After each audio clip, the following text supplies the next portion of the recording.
റാവുത്തറിന്റെ ഇയാള് പറഞ്ഞ മറ്റേ പണിക്കാണ് പോയെന്നുള്ള ഒരു വാക്ക് പറയുന്നുണ്ട്. വീട് തപ്പി ചെറുപ്പക്കാർ വരുന്നതിന് മുമ്പ് പോലീസ് തപ്പിക്കൊണ്ട് പോയത് ഭാഗ്യം. അതുകൊണ്ട് ഒരു കലർത്തി സ്ഥിരം ഇയാള് പോസ്റ്റ് ഇടുന്ന വ്യക്തിയാണ്. ആരും ഇയാളെ ചലഞ്ച് ചെയ്യുന്നില്ല, ഇയാൾക്കെതിരായിട്ട് നടപടി എടുക്കുന്നില്ല. ചന്ദ്രശേഖരന്റെ കേസിൽ നടപടി എടുത്ത് സസ്പെൻഷനായി 7 മാസം ഇയാൾ വെളിയിൽ നിന്നു. അതിനുശേഷം ഇപ്പൊ ഇയാൾ സർവീസിൽ കയറിയത് അതേ പോസ്റ്റിൽ തന്നെ കയറി എന്നാണ് പറയുന്നത്. അതെന്തായാലും ഒരാളെ ഒരു സസ്പെൻഡ് ചെയ്ത് മാറ്റിക്കഴിഞ്ഞാൽ അവിടെ തന്നെ വന്നിരിക്കുന്നത് വലിയ വാശിയും വൈരാഗ്യമുള്ള ആൾക്കാരാണ്.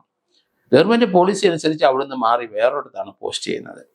ഇയാള് തനിക്ക് ഈ ജോയിന്റ് കൗൺസിൽ അത്ര നല്ല ബലമുണ്ട്, പിടിയുണ്ട്, ഗവൺമെന്റ് നല്ല പിടിയുണ്ട്, തന്നെ ഒരു ചുക്കും ചെയ്യാൻ ആർക്കും കഴിയില്ല എന്ന് ധരിപ്പിച്ച് അതേ പോസ്റ്റിൽ വന്ന് കയറിയത് വലിയ ധാർഷ്ട്യത്തോടെ തന്നെയാണ്.